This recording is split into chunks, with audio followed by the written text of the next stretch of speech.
What's up, everyone? I'm CL Connolly, and today is the day for the cover reveal of Disbanding of Disciples. It is the last book in my cult series. It is also the thinnest book in my cult series, and that is including the Disciples' Doctrine. Which, unfortunately, I did not plan for it to go that way. I really didn't. I did not plan for this one to be so thin, but it is, and that's okay, because it is all about the quality of the book and not the quantity of words, is how I see it. So, essentially, I had gone over it once I realized that it was less than 100 pages. I had gone over it at least 2 more times after.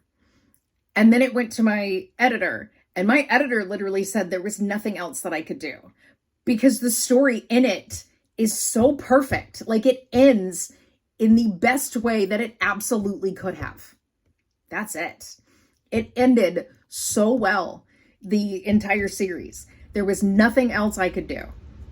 And I was glad about that. I was happy with the fact that my editor actually told me that there was nothing else I could do. So it came out perfect. It's a thin book.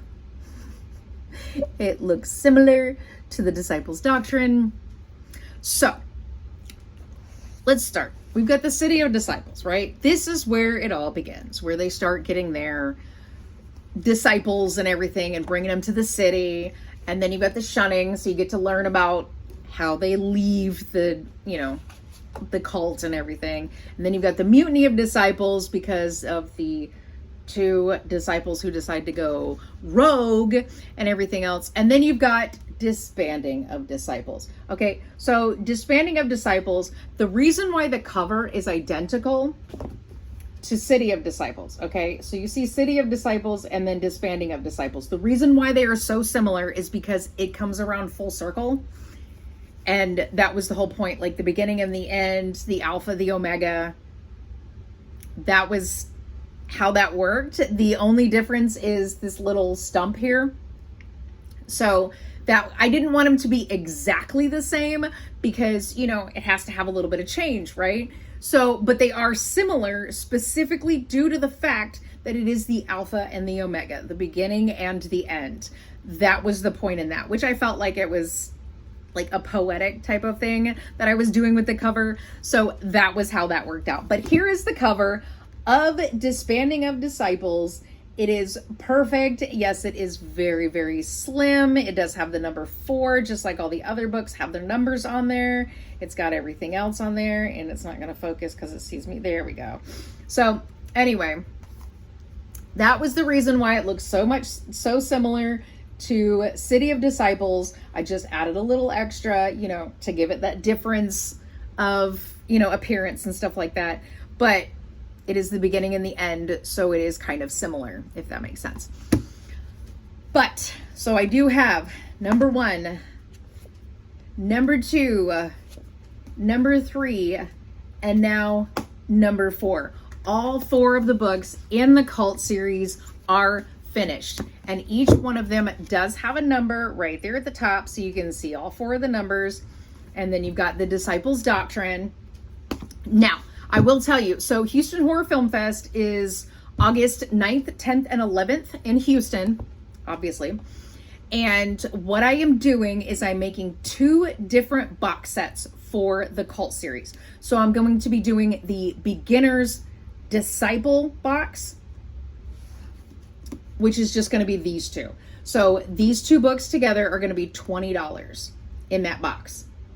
And the reason why I'm doing this box is because sometimes people want to buy this book, but they need this one to understand this one, if that makes sense. Because there are things that are referenced in City of Disciples from the Disciples' Doctrine, but my editor and my beta readers have said that without the Disciples' Doctrine, the City of Disciples basically makes no sense in certain areas, right? And so anyway, so that's why I'm going to be doing the Beginner Disciple box, is just these 2. This is $20. This by itself is $12. This by itself is $10. So you are saving $2 by buying the box set for these 2, right? And then for the full box set, the full box set is $55. Now, each one of these books is $12, and this book itself is $10. So $55 for these. You're saving $3 because it's originally $58, right? So, yeah, that's right. I just wanted to make sure I was right. So, anyway, so you are saving $3 by buying the box set. And those are the 2 box sets that I will have for the Cult series. I do still have a few of the Affair series box sets for $55. Those are the ones that are going to have the books, the notebook, and the little extras. Once those box sets are gone, I will be changing the Affair series box set to a $45 box, which is just going to have the books, and that's it.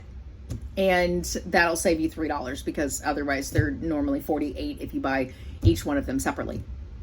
So there is that. Now, here's the deal. The box sets will also be available on my website, but only on my website. They will not be available on any other third party because this is something that I am doing by myself. I am not doing with the publisher, which is fine. I'm okay with that because I do sell the Affair series box sets on my website. I sell more books in person, which is great because, you know, as people return them back to Amazon, it kind of fucking pisses me off. So there's that. Don't fucking read a book and then return it. That's an asshole thing to do. Go to a fucking library if you want to do that shit. But anyway, so here's the deal. The Affair series. See, now I'm thinking about that. The Cult series is done. I have a new book that will be coming out next year, Roadkill Cafe. I have talked about that one before. So Roadkill Cafe will be coming out next year. Then I've got Citizen's Assassin. That one's not coming out until 2026. And then I've got several others. There's going to be 1 book a year until 2029. And then, of course, I have my holiday collection, where it's 1 book per month in 2030. On top of that, there are approximately, let me see if I can figure out how many books are here after my, in 2031. Let's see, I've got 1, 2, 3, 4, 5, 6, 7, 8, 9, 10, 11, 12, 13, 14, 15, 16, 17, 18, 19, 20, 21. So there are 21 other books after my holiday collection that will be published 2 per year up to 2041. So there's that. But there's only just the one in 2041 at this point because I have 1, 2, 3, 4, 5, 6 other books after that that I have not decided on because all I have is an idea for those, but not an actual plot or anything figured out. But I have until 2041 to figure that out. So there's, 16 years that I have to get that taken care of. So I'm okay on that one. But those are the books that I have so far. Yeah. So anyway, come see me at Houston Horror Film Fest, August 9th, 10th, and 11th. Or you can order from my website. You can get everything on my website, which is normally linked below. I know I have it there, and it is a link when I paste it in, but I don't know if it's a link when I post the video. So anyway, let's hope for the best on that one. But anyway, so that is all I have to say today. Like, comment, share, subscribe, or don't. I don't give a shit. Do whatever the fuck you want. I post videos every Monday and Thursday where I just sit here and I ramble on and talk about absolutely nothing or everything, and mostly my books. That is what I do because I am an author. I have just published book number 11 in my collection, so yay for me. And you see I have a shit ton more that are coming, so look forward to that. Roadkill Cafe I have talked about. There's a nice little video on here talking about Roadkill Cafe and exactly how that's working out for me, which is great. But anyway, that's it. Okay, bye.